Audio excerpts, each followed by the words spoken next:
ये सब कुछ यहाँ बताते हुए जरा डॉक्टर प्रकाश हिंदुस्तानी जी आपके पास आना चाहता हूँ।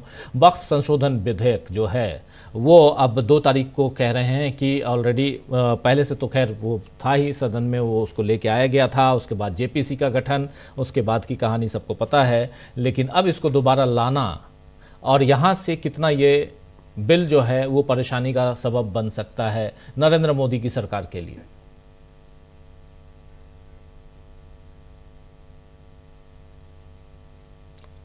आवाज नहीं आ रही है आपकी, अनम्यूट कीजिए जरा। सभी को ईद की जी मुबारकबाद सबसे पहले तो। और जो ईद के मौके पे नमाज पढ़ते वक्त एक बड़े वर्ग ने अपने हाथों पर काली पट्टियां लगाई, ये चिंता का विषय इसलिए है कि भारत में जब भी कोई विधेयक पेश होता है, कानून बनता है, तो उसके पहले सरकार बहुत सोच विचार के उसके बारे में फैसला लेती है। हड़बड़ी में कोई काम कानून बनाने के लिए नहीं किया जाता। अब तक तो यही परंपरा रही है। बीजेपी सरकार को छोड़ दिया जाए।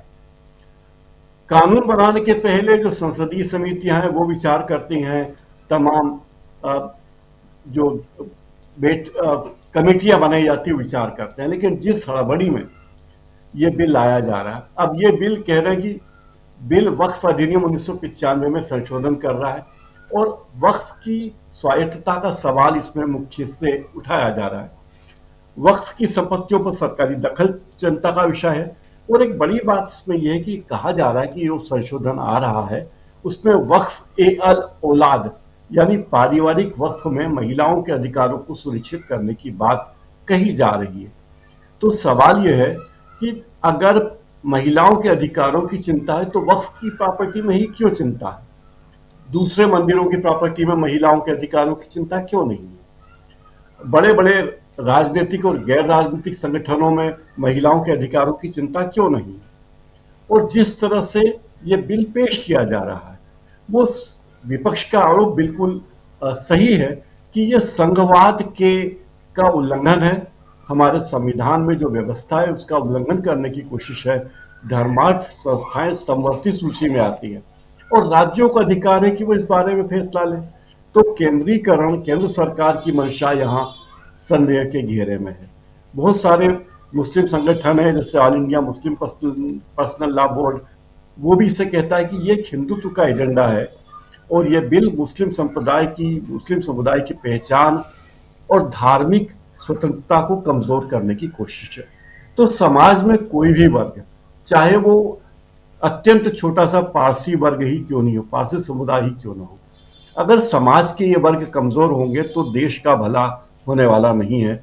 ये बात बहुत महत्वपूर्ण है। एक और बात महत्वपूर्ण है कि इस बिल में जिला कलेक्टर को बहुत ज्यादा पावर दे दिए गए हैं। वो तय करेगा कि कोई संपत्ति वक्फ की है या सरकारी। और जिला कलेक्टर किस तरह राज्य सरकारों के दबाव में, खास करके बीजेपी राज्यों में आप देखिए कैसे काम करते हैं, ये इस पूरे मुद्दे को बड़ा ही गंभीर बना देता। एक और मुद्दा है कि इसके राज्य वक्फ बोर्ड में गैर मुस्लिम सदस्यों को भी शामिल करने की बात की जा रही है। तो ये भी एक बहुत ही गंभीर बात है कि आखिर ये ऐसा क्यों किया जा रहा है और ये मुद्दे बड़े गंभीर हो गए हैं।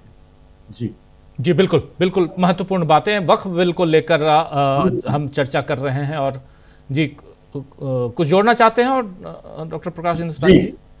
जी इसके अलावा सोनिया जी ने जो लेख लिखा है उसके बारे में कुछ बातें बहुत स्पष्ट है कि सोनिया गांधी बहुत इंपॉर्टेंट है जी। सोनिया गांधी ने जो लेख लिखा है उसमें बहुत सारे मुद्दे वो हैं जिन्हें राहुल गांधी बार बार अलग अलग मंचों से उठाते रहे।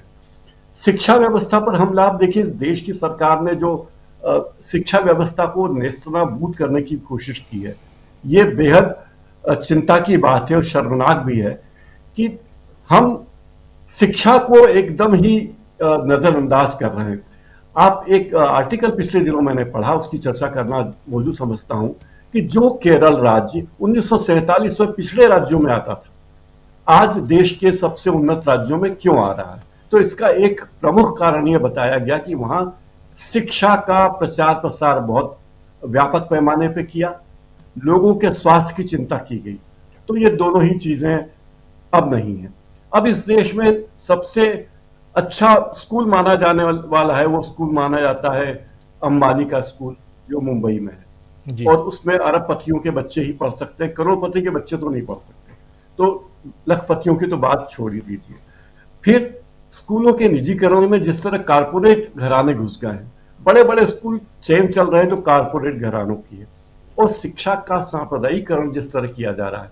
सोनिया गांधी जी ने इस लेख में बहुत गंभीरता से ये बात उठाई है कि शिक्षा को किस तरह से सांप्रदायिक रूप दिया जा रहा है, और शैक्षणिक संस्थाओं में जिस तरह से भ्रष्टाचार हो रहा है, वो अपने आप में बहुत चिंता की बात है। विश्वविद्यालयों से लेकर स्कूलों तक, यहां तक कि शिक्षा का जो पाठ्यक्रम बदला जा रहा है, विश्वविद्यालय अनुदान आयोग को जो अधिकार दिए जा रहे हैं, वो तमाम चीजें बहुत चिंता की बात है। एक और बात है, केंद्र सरकार राज्यों के साथ संवाद नहीं करती, और कानून इतनी जल्दी बनते हैं, और राज्यों का भी यही हाल है। जैसे मैं अपने राज्य की बात करूं तो हमारे यहाँ विधानसभा में कोई विमर्श होता ही नहीं, विधेयक आते हैं और आनंद फानंद में एक एक दिन में 12-12 विधेयक पारित हो जाते हैं, कानून बन जाते हैं। तो ये बातें जो है, ये देश के लोकतंत्र के लिए बहुत गंभीर है, और सोनिया गांधी ने इस पर चिंता व्यक्त की। ये बहुत महत्वपूर्ण बात है। और गुड़ी पड़वा के मौके पर मोदी जी नागपुर गए, धोख देने गए, उनका निजी मामला है, जाएं, लेकिन प्रधानमंत्री के रूप में जब वे जाते हैं और उसी कार्यक्रम में वे रक्षा परियोजनाओं के उद्घाटन में भी शामिल कर लेते हैं। उन्होंने solar defence and aerospace limited का भी दौरा किया। अगर वे संघ मुख्यालय जा रहे थे तो बीजेपी के नेता की तरह संघ के मुख्यालय जाते, उसमें कोई सरकारी कार्यक्रम नहीं जोड़ते।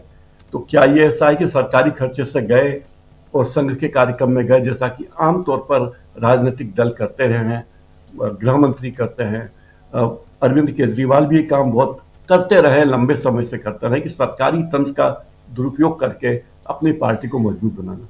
ये तमाम मुद्दे जो आज आप उठा रहे हैं राजीव जी, ये वे मुद्दे हैं जो इस देश की दीर्घकालिक नीति को तय करेंगे। भारत किस दिशा में जा रहा है, अल्पसंख्यकों के मुद्दे पर किस दिशा में जा रहा है, शिक्षा के मामले में किस मुद्दे पर जा रहा है, और सबसे बड़ी बात है कि हम आखिर संघवाद को, जो संघ आरएसएस वाला संघवाद नहीं, हमारा जो संघ है, भारत राज्यों का जो संघ है, उसको हम कितना कमजोर करने जा रहे हैं।